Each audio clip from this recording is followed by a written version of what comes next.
Inilah Melaka yang sangat hebat. Jadi digambarkan oleh Portugis. Kotanya sangat kuat. Kotanya bukan kayu tapi batu. Tetapi sayang, orang ini bernama Tosilana. Tosilana menulis sejarah yang palsu. Dia menulis sejarah Melayu.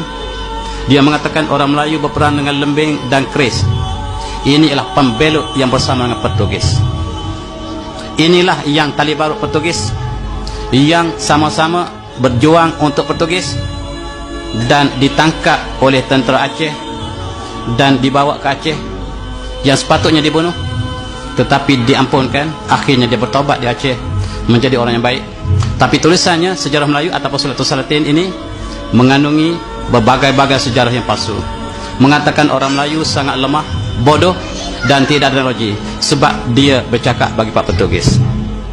Dan sayang, buku ini diisytiharkan sebagai karya agung Melayu oleh UNESCO, dan itulah sebab mereka tidak akan pilih karya ini sekiranya karya ini tidak berpihak pada mereka. Lihatlah Melaka. Kalau kapal yang dipamerkan di tepi Sungai Melaka itu kapal siapa? Kapal Portugis. Itulah pengkhianat sentiasa berada dulu, kini dan selama-lamanya. Kita lihat bagaimana apabila jatuhnya Melaka, maka seluruh umat Islam bersatu, termasuk kerajaan Aceh, kerajaan Osmaniyah datang untuk membebaskan Melaka. Tetapi pengkhianatnya adalah kerajaan Johor, Pahang, Lingga, Riau. Inilah pengkhianat yang belum dicatatkan dalam sejarah.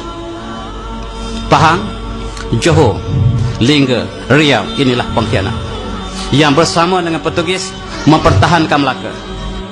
Apabila Melaka diambil alih oleh Belanda, satu kisah yang cukup sedih berlaku.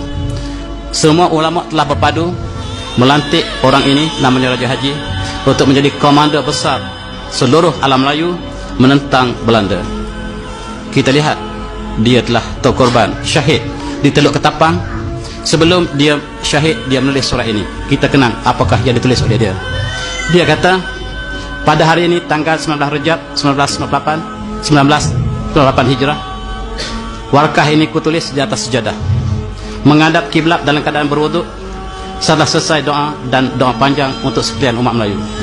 Al-Quran di sebelah kananku, kitab Dalail Akhirat di sebelah kiriku, badik bersaka di pinggangku. Sungguh demikian, aku amat menyadari bahawa terdapat di kalangan armada perang Melayu yang aku satukan, dan PP ini terdapat golongan Melayu yang menjadi musuh dalam selimut, berwajah Melayu, berhati Belanda. Usahlah ditanya bagaimana aku mengetahui, kerana tahu di angin turun naik. Apabila Allah menghendaki terjadi suatu perkara, maka tiada siapa yang dapat mengelaknya. Dia mengumpulkan seluruh tentera di Asia Tenggara untuk menentang Belanda. Tetapi dalam tentera dia dikumpul, diberi rasuah oleh Belanda, sehingga inilah yang disebut sebagai wajah Melayu berhati Belanda. Apabila Inggris datang ke sini, berwajah Melayu berhati Inggris. Sejarah telah berulang. Ketika Portugis, berwajah Melayu berhati Portugis. Itulah sejarah bangsa ini, bangsa yang paling mudah dimanipulasikan oleh penjajah. Apa kata seterusnya oleh Raja Haji?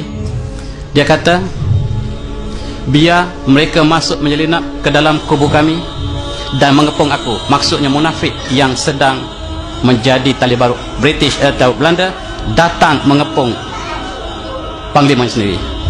Syak Pasik, yakin saleh, batulah yang menjadi juada. Ini bahasa Raja Hadi.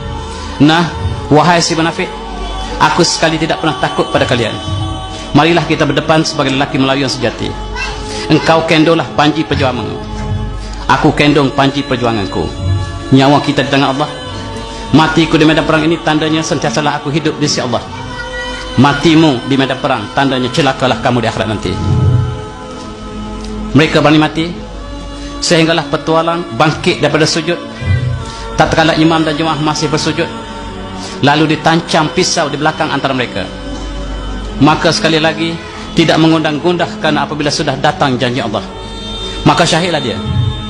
Jika ditikam itu masih hidup, maka dia akan menjadi saksi si petualang itu. Ini catatan yang disebut oleh Raja Haji. Mereka bersolat, sama-sama bersujud. Sujud mereka panjang, kawan sebelah bangun tikam kawan sebelah, seluruh mati. Itulah pengkhianatan yang menyebabkan Raja Haji kalah.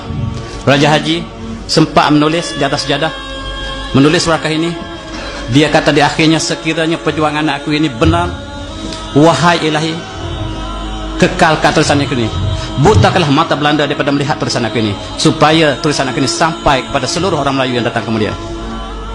Barangkali perjuangannya benar, sampai pada kita saya salin, menunjukkan perjuangannya lah dikhianati oleh bangsa yang sendiri.